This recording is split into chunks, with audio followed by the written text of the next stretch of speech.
من اتخذ الہہ ہواہ، وہ تو اپنا پروردگار، اپنا حاکم، اپنا مالک، وہ اپنے نفس کی خواہش کو خدا قرار دے چکا، اب وہ اور ہوا پرست ہے اور اپنے کو خدا پرست سمجھتا ہے اور سمجھواتا ہے یہ، اور علوم کے زور پر ایسا کرتا ہے۔ وَأَذَلَّهُ اللَّهُ عَلَىٰ علم، اپنے علم کے مقابل اولئک الذین طبع اللہ علی قلوبہم واتبعوا اہواءہم، کہ یہی وہ لوگ جو گمراہ ہیں جن کے دلوں میں اللہ نے مہر کر دی ہے، ٹھپا لگا دیا ہے، اللہ نے لگا دیا ہے لیکن آگے لکھا ہوا ہے واتبعوا اہواءہم، ایسا اللہ نے کیوں ٹھپا لگایا، اللہ نے کیوں مہر لگائی کہ وہ اپنی خواہشوں کے تعاقب میں بھاگنا شروع کیا، آگے چلے جا رہے، ناپاک تمناؤں، ناپاک آرزوؤں، ناپاک خواہشوں کی تخلیق ہو رہی۔ سورہ جاسیہ میں جس بات کو ہوا پرستی کہا، ہوا کو پروردگار قرار دینا کہا، من اتخذ الہہ ہواہ، یہ جو بدبختی کی تخلیق اسی ہوا پرستی سے تو ہوئی، ختم والا سمیع جو ہوا وہ کیا اللہ نے، لیکن کس وجہ سے کیا، وہ ہوا پرست ہوئے، خدا پرست نہیں رہے، نفس کی خواہش کی پیروی کی، اسی بات چنانچہ وہ کیا ہوا، پڑھی گئی سورہ میں 23ویں آیت، 45ویں سورہ میں تو اسے ختم کہا، اور یہاں کیا کہا 47ویں سورہ کی 16ویں آیت میں اولئک الذین طبع اللہ علی قلوبہم، کہ اللہ نے ان کے مہر، ان کے قلب پر ٹھپا لگا دیا، مہر لگا دی۔ مطلب کیا ہے کہ اپنی خواہش نفس کی پیروی کی جگہ انہوں نے خود ہی اللہ کو اس طرف جانے کے فیصلے پر مجبور کیا، یار کیا کریں، مطلب ہے محرومی، اپنی محرومی ہے، اپنی بدبختی ہے، اپنی شقاوت ہے، اپنی سنگ دلی ہے، اپنا اثر قبول نہ کرنا ہے۔ وہ جو مہر لگ گئی ہے اثر قبول کرنے کے لیے جو تیار ہی نہیں ہو، اس پر کس کا اثر ہوگا؟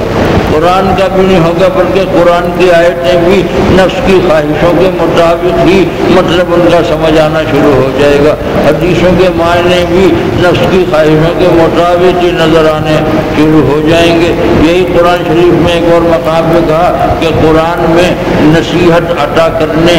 کی عظیم صفت تو ہے، اور لوگ اس سے نصیحت قبول تو کرتے ہیں، لیکن ہر شخص کے لیے نصیحت رسانی قرآن میں نہیں ہے۔ صاف کہا لمن کان لہ قلب، لمن کان لہ قلب والقى السمع وهو شہید، کہ اس آدمی کے لیے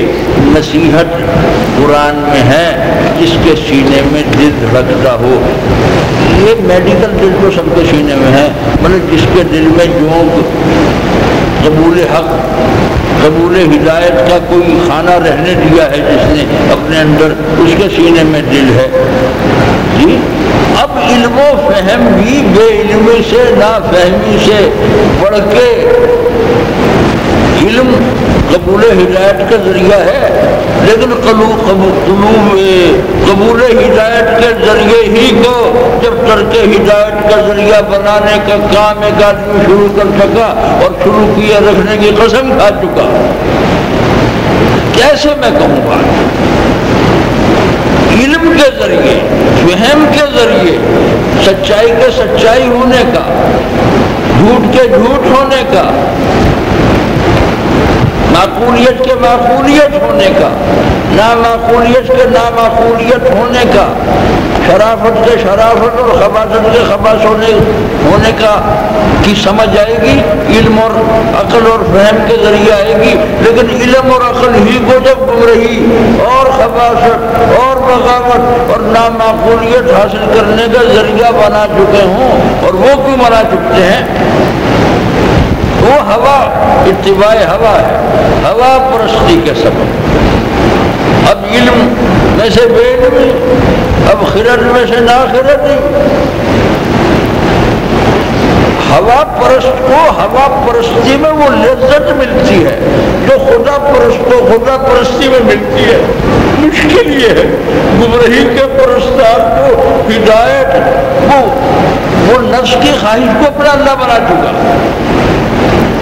تو جس کا جو خدا ہو اس خدا کا پجاری اپنے خدا پہ عاشق ہوتا ہے۔ سچے خدا کے عاشق سچے خدا پہ عاشق ہے، جو اپنے نفس کی ہر تمنا کو آرزو کو اپنا اللہ بنا لیتے ہیں۔ وہ تو نہیں سمجھ رہے ہیں نا، تو پھر اسی اللہ کی عبادت میں مزہ لے رہے ہیں، لذت لے رہے ہیں۔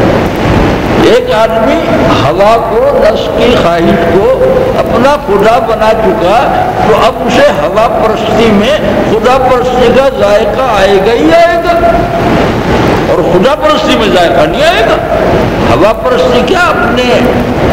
جی کی، اپنے من کی، اپنے نفس کی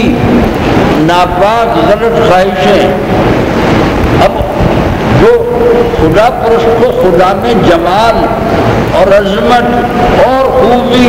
اور کشش اور شان اور قوت نظر آتی ہے، ہوا پرست کو نفس کی خواہشوں میں